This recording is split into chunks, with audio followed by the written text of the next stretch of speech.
Highbridge, a division of Recorded Books, presents Damnation Island, Poor, Sick, Mad, and Criminal in 19th-Century New York, by Stacy Horn.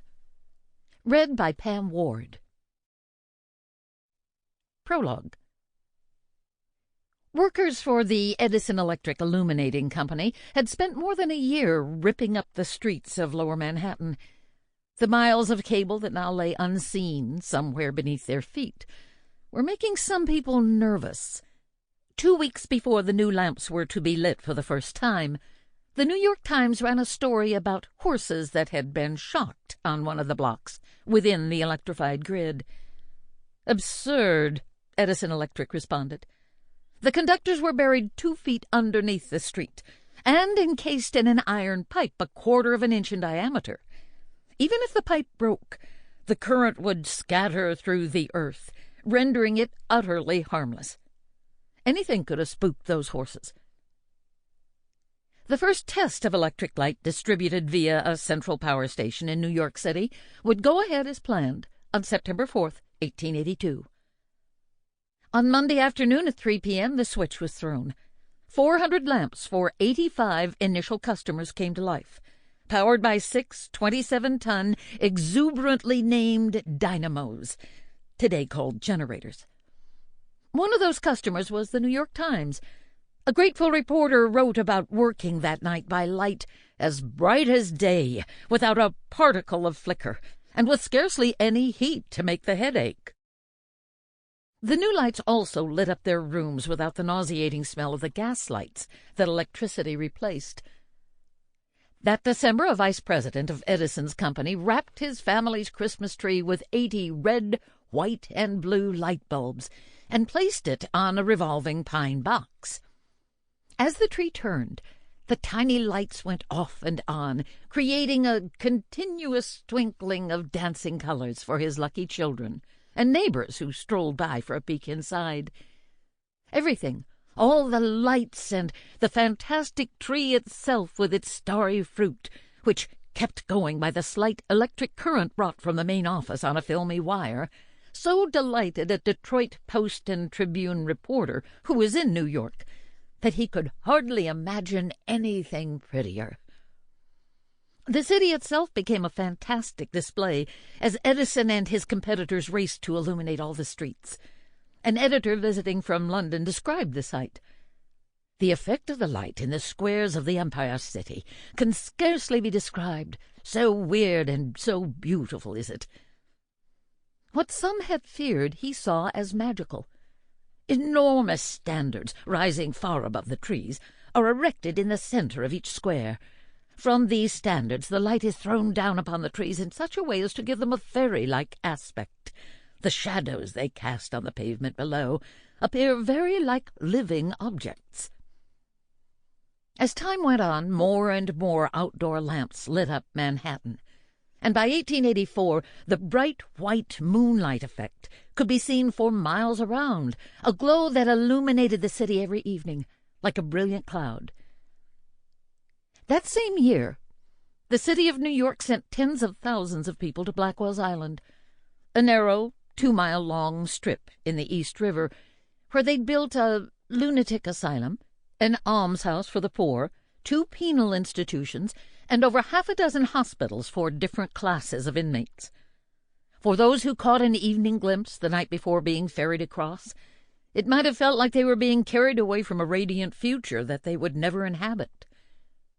Instead, they were transported into the dank, nauseating gas and kerosene-lit past of Blackwell's Island, where they would be swallowed up, the enchanted, incandescent island of Manhattan, in fact, lost to many of them forever. Those sent to the prisons, or even the lunatic asylum, could at least entertain a hope of one day getting out, assuming they weren't committed during a cholera outbreak which could kill them, or housed with a murderous inmate who might do the same. But a great number of them, especially the unfortunates sent to the almshouse, were generally too old or their bodies too broken to hope they would ever return to the bright city again. Their prospect for recovery had been judged so unlikely that someone had written future doubtful, or worse, permanently dependent on their application for relief. For them, the almshouse would be their last stop before death, dissection, and a burial in the potter's field. Initial planners for Blackwell's would have been mortified at how wretched and deadly conditions there had become. When the island was bought by the city for $32,500 in 1828, they would end up paying $20,000 more to settle a lawsuit.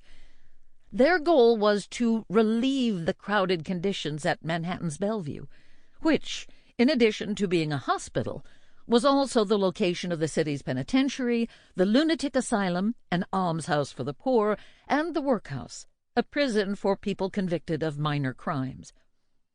As the city had grown, so had the number of the poor, the lunatic, and the criminal, all of whom had to be treated somewhere when they got sick. "Why have we not establishments worthy of our city?" an expert they would consult later asked, summing up just what legislators had been thinking at the time.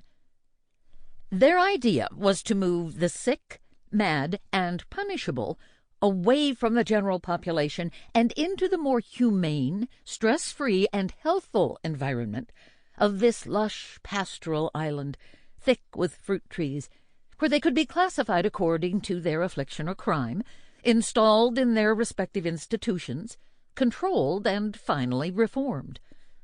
The inmates would get all the benefits of modern science and a chance at a future. And except for the employees of the institutions, no one need be troubled about their existence ever again. The island also conveniently had stone quarries that could serve the dual purpose of providing the city with the materials for the buildings, and the prisoners and the poor with a useful occupation: breaking, blasting, and preparing rocks. Everyone was in high spirits on that promising day when the cornerstone of the first institution was laid. John Stanford, the city's prison chaplain, thanked God for teaching America how to season justice with mercy. And a confident Mayor William Paulding, Jr., told the assembled crowd of guests that their state-of-the-art establishment would prove an honor to our city. What could be more restorative for the unfortunates of the burgeoning metropolis, it was reasoned, than the peaceful, verdant island in the East River, tucked safely away from vice and crime between two swiftly running channels, surrounded by picturesque sailboats, ferries, and steamers, and the wooded reaches of Upper Manhattan and Queens behind them. Blackwell's Island was an extension of everything the New World offered, poured into 147 acres.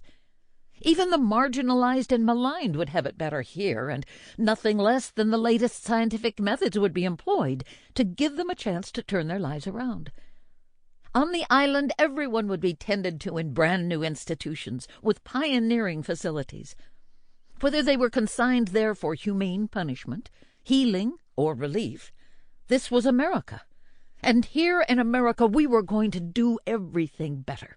The mayor and his fellow dignitaries crossed the river back to Manhattan, satisfied that they'd put the largest city of the expanding young country firmly on the path of enlightened reform. Part 1. The New York City Lunatic Asylum. Opened on Blackwell's Island, 1839, to accommodate New York City's lunatic poor.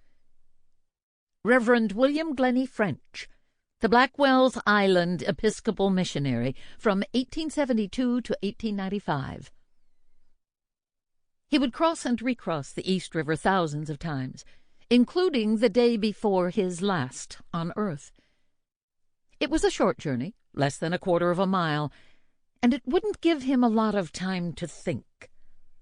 But on his first voyage, as he traveled to Blackwell's Island to begin what would become the most important mission of his life, the Reverend French was likely full of the same sense of hope and aspiration that followed the mayor and his fellow officials back to New York City over 40 years earlier.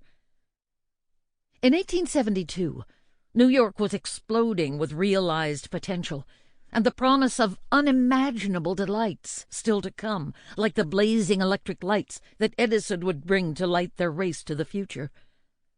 The Metropolitan Museum of Art had opened, immediately putting itself on the World Museum map by snatching a collection of priceless Cypriot antiquities out of the grasp of curators in France, Russia, and England. "The trustees of American museums are more enterprising," one paper fumed with envy. Businessmen on the Fulton Ferry could watch the daily progress on the Brooklyn Bridge, as laborers and stonemasons got to work on the towers, blasting through old docks, early shipwrecked vessels, anchors and chains. Over at 195 Broadway, Western Union, one of the companies that symbolized all that was thrilling about America, had commenced construction on what would become the first entrant in the architectural race to the skies, a new office building that would reach up 10 stories and further by adding a clock tower.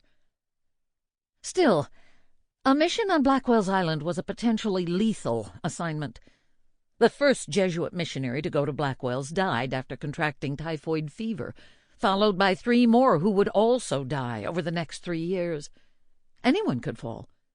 Dr. Moses Ranney, the resident physician of the lunatic asylum, and his assistant, Dr. A. Falls Marvin, both died of typhus in 1864.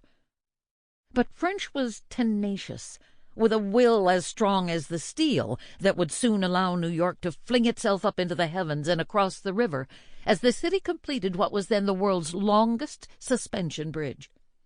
He never backed down from a challenge. A few years after his ordination, French was sent to a remote valley in rural North Carolina to establish a monastic community. To get from Manhattan to the sparsely populated region along the Watauga River, he boarded one steamship after another, then several trains, before walking roughly 196 miles alongside a 2-horse wagon from Raleigh to the place they would call Valley Crucis. The next 3 punishing years were spent digging out and replacing brick from cellar walls, chopping wood, building walks, traveling miles through the mountains to visit his flock, with often only a biscuit and some mush to sustain him, and in a coat he'd made from a discarded blanket. When the New York Protestant Episcopal City Mission Society offered French the position as a missionary on Blackwell's Island, he didn't hesitate.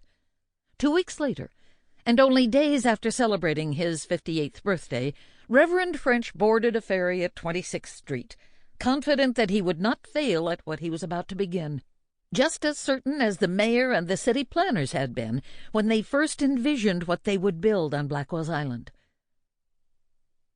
The New York City lunatic asylum looks so idyllic in early paintings and drawings, and that was exactly what the municipal authorities intended it to be.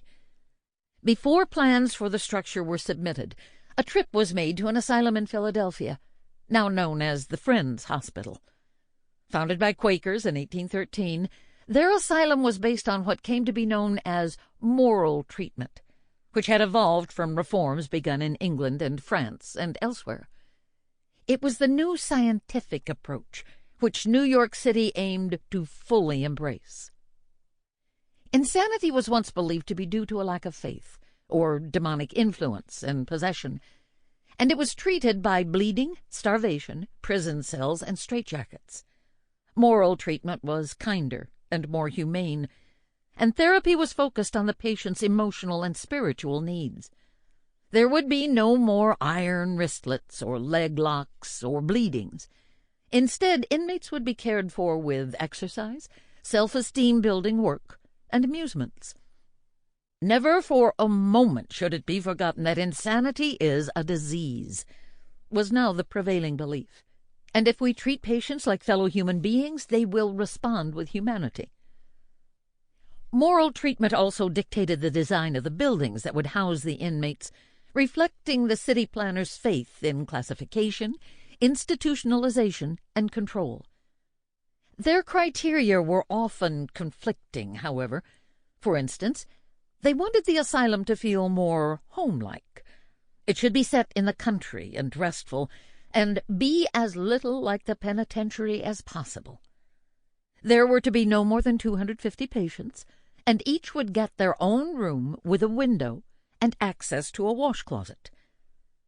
But the plan also called for a grand and imposing structure in order to make the inmates easier to control, a great show of power, reflected in part by an awesome structure they believed would help in subduing the violence of patients. That sounds a little stressful and less humane. Still, it was going to be better than prison, which is where the insane were often sent until 1827, when an Act Concerning Lunatics was passed, forbidding the mentally ill from being confined in any prison, jail, or house of correction, or confined in the same room with any person charged with or convicted of any criminal offense.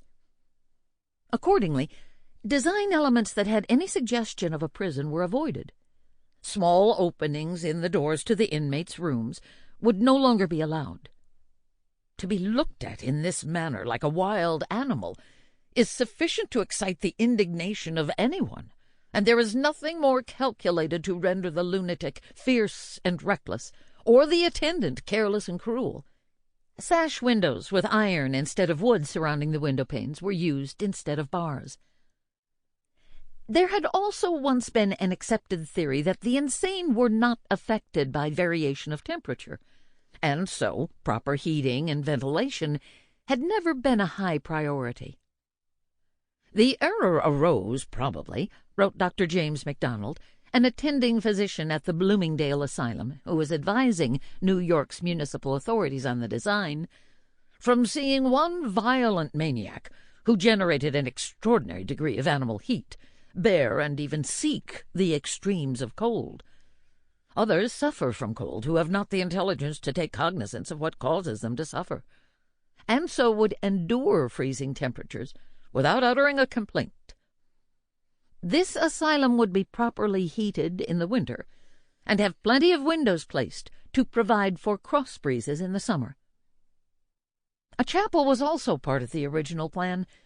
Most people practiced one form of religion or another, MacDonald reasoned, and to deprive them of this privilege when removed from home and from the natural objects of their affection will be to deprive them of one of the few consolations that should be left. In the end, architect Alexander Jackson Davis was also influenced by the county asylum at Hanwell in England. The original plan called for a series of wings, forming the letter U, but it was eventually scaled back. At first, only one wing was built, then two, which came together at right angles to each other, one for the men and one for the women. These two wings met at a 50-foot-high octagon, which served as a central administration building with offices, storerooms, a sewing room, and the home of the resident physician who ran the asylum. The crenellated patterns along the tops of the outer structures gave the asylum a castle-like appearance, creating the imposing air advocated by some, although not MacDonald, who proposed a group of smaller, separate buildings. As planned, the asylum was built entirely from thousands of tons of stone quarried on the island, a Precambrian rock called Fordham gneiss. Although Dr. MacDonald reached for a note of realism when presenting his recommendations, it's clear he was confident the asylum on Blackwell's could become a beacon for all the world. All plans for asylums yet offered or carried into effect, either in this or other countries, are not without defects, nor do we flatter ourselves that our plan will be faultless, but it will be our endeavor so to profit by all preceding inquiries as to avoid errors and adopt improvements, and above all to adapt our building to its inmates. But it all went south almost immediately. Only 3 years after the lunatic asylum opened in 1839, Charles Dickens visited and wrote that everything had a lounging, listless, madhouse air, the moping idiot cowering down with long, dishevelled hair, the gibbering maniac with his hideous laugh and pointed finger, the vacant eye, the fierce, wild face. There they were all, in naked ugliness and horror. The asylum was doomed by 2 fatal flaws in the plan. First, the commissioners appointed to manage the institutions on Blackwell's drastically underestimated the need, a miscalculation they would make repeatedly, as the island grew to accommodate an average of 7,000 people daily across all the institutions. The commissioner positions were political appointments, and the men weren't necessarily chosen for their expertise. But they hired everyone else who worked on the island and made most of the important operational decisions. The wardens, physicians, and superintendents who actually lived and worked on the island had to appeal to them for all their needs. In the early years, the commissioners reported to the Common Council, the legislative branch of New York at the time. Later, they reported to the mayor, who'd taken over making their appointments. The initial asylum structure was built to accommodate 200 patients, which was within the parameters recommended by all the arbiters of moral treatment at that time. And while the Common Council and the commissioners knew they'd eventually have to provide for a larger population, they thought that would be enough for a while. It was also originally going to be twice the size, with 2 more wings. But no one really had an accurate sense of just what percentage of the population was, in today's terms, suffering from mental disorders. In 1858, it was estimated to be 0.002%. Today, around 28% of Americans suffer from some form of anxiety disorder, an affliction that would have been enough to get you committed in the 19th century. On the asylum's very first day of operation, June 10th, 1839, they came right up against their maximum when 197 patients, 116 women and 81 men, were transferred from Bellevue to Blackwell's. The commissioners immediately started adding additional structures. A madhouse for the most violent and disturbed cases was quickly erected and was so inadequate to the need that inmates were sleeping in the corridors, prompting one of the commissioners appointed to overseeing Blackwell's to call it a disgrace to the institution. It was replaced in 1848 by a seemingly more humane structure called the Lodge. Then the Retreat was added, likely named after the York Retreat in England, which pioneered moral treatment. The Retreat was built to house chronic cases, those who were suicidal, and generally too noisy and unhinged for the main asylum, but not as violent as the people sent to the Lodge. After that, whenever things got really bad, they'd throw up smaller shelters they called pavilions. These were installed along the northern shore of the island, and were nothing more than wooden shanties. While they were built to hold 50 of what were designated quieter cases, they frequently housed 75 to 90 or more. The second great flaw was putting the asylum under the management of the same commissioners who ran the penitentiary, and later the workhouse and the almshouse for the poor, and then isolating these different populations on the same small island. Although the insane were no longer thrown in prison, mostly, the criminal and the insane still formed one group in people's minds, along with the poor, who were often thought of as de facto guilty. The arrangement on Blackwell's Island only reinforced this devastating association, which persists to this day. The mentally ill are dangerous, and poor people are thieves in disguise. That tragic relationship was taken literally. To deal with their overcrowding issues, available space within the various institutions was often used interchangeably. When needed, patients from the lunatic asylum, including those who were deemed incurable, were moved to the almshouse or into garrets in the workhouse. Almshouse inmates were relocated to the workhouse, and charity hospital patients who couldn't be made whole again might end up anywhere except the penitentiary. The worst decision to ever come out of this disastrous alliance was to put convicts to work in the lunatic asylum as nurses and attendants. It would save the city money, the commissioners reasoned, and, as long as they were careful, what could possibly go wrong? The men actually running the asylum knew better.